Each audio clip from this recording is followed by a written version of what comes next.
So you see this guy?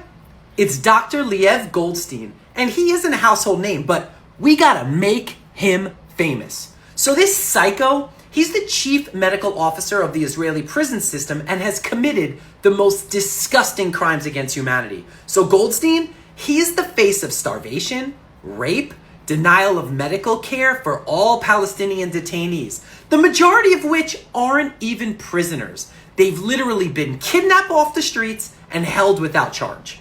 You know who else did this, right? The Nazis. So they imprisoned people without due process and held them indefinitely and subjected prisoners in concentration camps to brutal medical experiments without their consent.